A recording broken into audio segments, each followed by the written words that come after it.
Hey there. So I've been off for a little bit, just doing summer chores and working around, but I'm back and I've been working in the background a little bit in the evenings, but not too much. But what I'm working on is I'm redoing the Memorg that I was working on, the 2D Memorg engine, massive multiplayer online role playing game. Although it's not really a Memorg, it's more of just an online role playing game. And it is capable of multiple people, but it's more designed for like a small party to go on an adventure. Or that's what I'm shooting for. But anyway, so I'm just going to switch over to screen and camera here.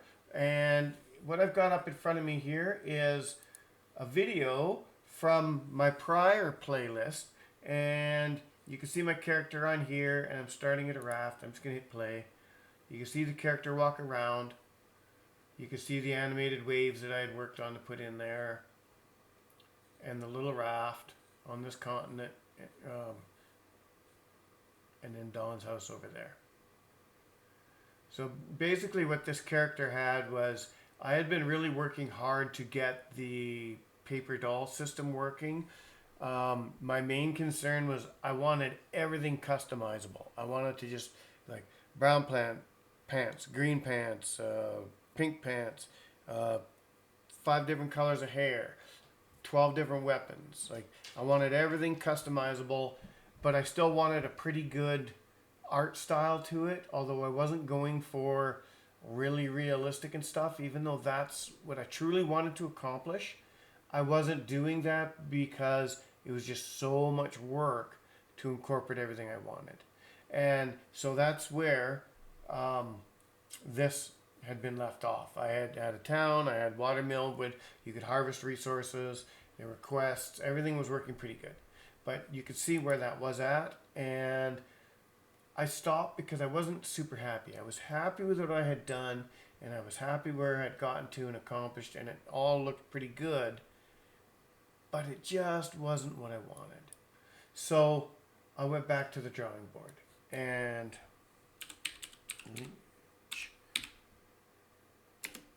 one. And what I went back to, I kept going back in my mind because some of my friends and I, let me just switch cameras back here again for a second. I can move my mouse. Sorry. So some of my friends and I back around 2001, 2002, there was a group of us, 5 or 6 of us, and we really got into playing a game called Lineage 1. It was a Korean Memorg, 2D, but half decent graphics, like they looked pretty good, and it was really kind of ahead of its time actually.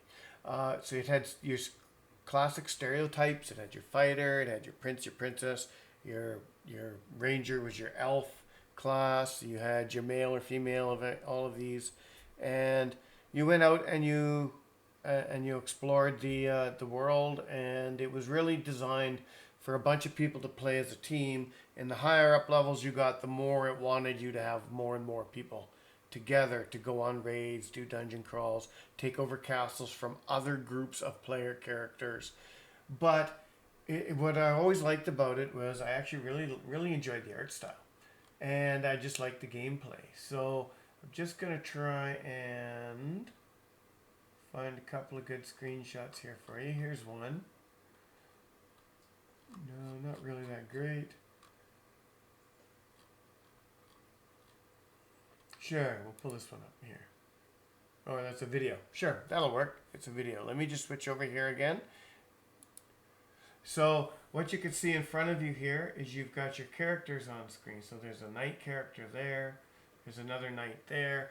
You've got your clean online game layout. You've got your isometric-ish layout of all your grounds and stuff, your simple tile sets, your characters, things spinning or whatever as your check-in points and things to complete quests. But one thing this isn't showing, and I don't know if there's a spot here where it'll show up better. Let me just click forward in the video. No, but this is your classic knight character. So if I had a knight character and Joe had a knight character and Jane had a knight character, they would look exactly the same. on screen. I could have a different armor set or a different weapon or whatever.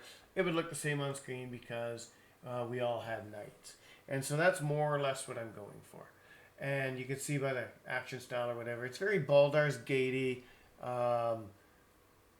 Baldur's Gate 2-ish. What's another one? I guess Fallout 2. Yeah. Anyway, anything of that style, right? That style and genre. And that's I'm nostalgic for that. So that's where I'm heading with this. So I'll just show you where I've gotten to, and what I've done different this time around.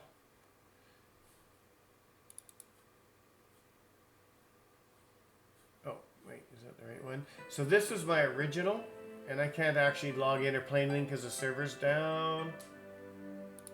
But this is my new one, which is up and running on its own server. So I'm going to log in here. And I've got a character already set up, because there's a whole character setup screen in this game where you do choose a character, but it's basically a white ghost, and then you go and you throw a thing, you answer a bunch of questions, generate a character. But here you can see from that first video that I showed you how it's different now. You've got there's my attack this character is a crystal cleric, so it's kicking. Here's where you're washed up on screen. And you can see the animation. You might not be able to see them that good. I don't know how the frames per second is lining up, but I've got animated water here with the ocean that I think looks a little better, a little more realistic. A little more realistic tile sets and trees. I'll walk behind a tree here. And I'll come here, the shadow over top of my character, walk in front. Oh, I got a glitch there. I must have not got that set up right. I'll do this one instead then. So there. Now I'll come down here and I'll walk in front. Oh, I can't walk in front because that's blocked off. We'll come over here then.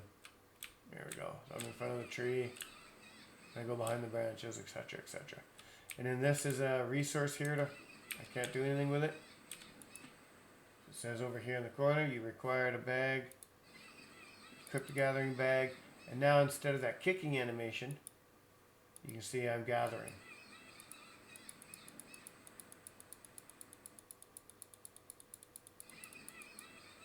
And I now have huckleberries, and the bush is empty and it'll repopulate.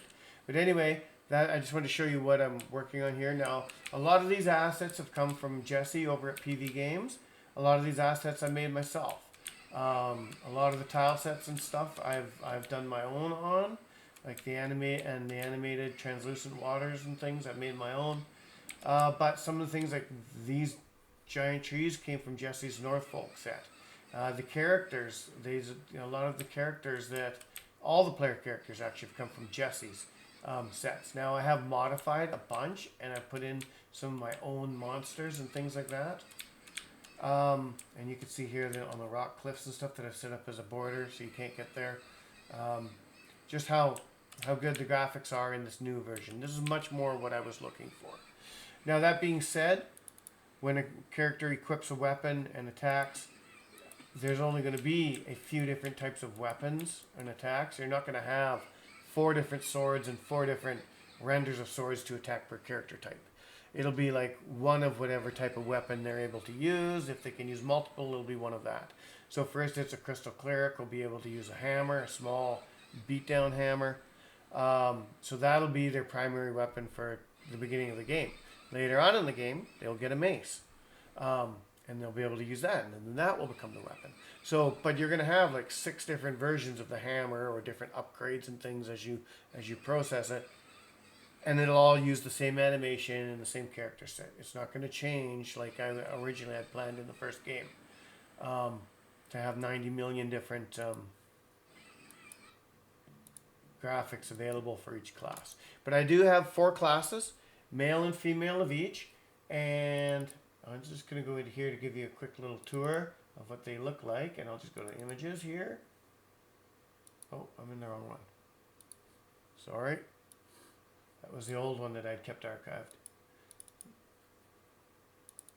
There we go. So the first one is the Crystal Cleric, male, and there's a crystal there, and you'll be able to equip their gear, and they're basically your standard cleric trope, or cleric trope, uh, female. Then you're gonna have your shard shooter, male, shard shooter female, and they're basically going to be kind of like the ranger class, but I kind of base them on like Mad Max, Furiosa, whatever, you know. Or well, Furiosa is kind of just another one, kind of somewhere in here, but there's just all these ideas and things that I wanted to implement, and basically I wanted to implement Western with like Mad Max and make that my ranger class. So that's what the shard shooters are. So now the next one is the Technomancer. There's a female. So I wanted to have it a little bit of techie technology in there for a lot of the crystal magic and how they've learned how to harness it and built the technology into their staffs and their suits and stuff. And so the Technomancers are kind of the mystical, but they're kind of cyber as well, sort of. So I wanted to build that aspect in. And there's the Technomancer male. And I also wanted to put a little bit of Asian influence in these ones. And like these ones are kind of North American-y influence. These ones here, I went kind of more for like an African influence in there. And then over here, I went for more of a Norse influence. And this is the Tech Knights. And that's the male Tech Knight and the female Tech Knight. And their thing is here that they have augmented, basically like an exoskeleton, built into their arms. So they've got this high tech exoskeleton built into their arms, and they're not above using weapons and armor or whatever. But those are the two, and I based them kind of on the Scandinavian, Norwegian-y. Hence, I made them gingers. So that's kind of that. Tools, it's like you've got your woodman's axe. You're gonna have you've got a gathering bag. I don't have a picture of that here. You've got an extractor, and that's gonna let you get like gem shards and crystal shards out, which will be very important in this game. And the idea behind the game is that this giant asteroid has come and crashed into the planet and scattered crystals all over like one hemisphere of the planet. And the energy levels, it's basically the heart of a dark star, or a neutron star, and they're really dense, but just little slivers of it have tremendous power inside it. And I'm straying from science in the fact that, you know, something the size of this cap here isn't going to weigh 2 tons or 10 tons or anything. So I have to stray from that because otherwise player characters couldn't use them. But where I'm going with it is that they're containing huge amounts of energy, and you can tap into that energy and basically weaponize it or use it for defense or whatever. All the devices and things on the planet, all the old technology that we have got destroyed. Basically, you know, you can't lithograph anything anymore. So anything has to be built with basically almost steampunkish technology / industrial age, and a little sooner, maybe like 60s and 70s, but nothing, you know, 80s on. You don't have that circuit board stuff. It's all direct connect to the crystals and pulling the power out of them that way and stuff. And that's where some of the things like this come in. Oh, I don't want to open credit, damn it. This come in. It's basically a crystal powered transporter chamber, and you'll be able to transport around different areas of the planet. And when you die, you will respawn or resurrect at the closest crystal chamber to you. So, yeah. And that took a bit to do. That was a bunch of AI art, credit work, etc., etc. Didn't quite get the angle right here that I wanted for it to match up, but it'll work. I might have to skew this a little bit more and just kind of take it from being more of a that way to how do I do it? To that way. Anyway, we'll see. I'll play around with that and see what I can come up with. I'm not quite finished. That was a work in progress from Friday afternoon. Anyways, that is going to be enough. I have covered everything I need to get this new playlist going, and I'm just going to call it Revisiting Memorg Dev or something like that, or I'll use that in this title maybe.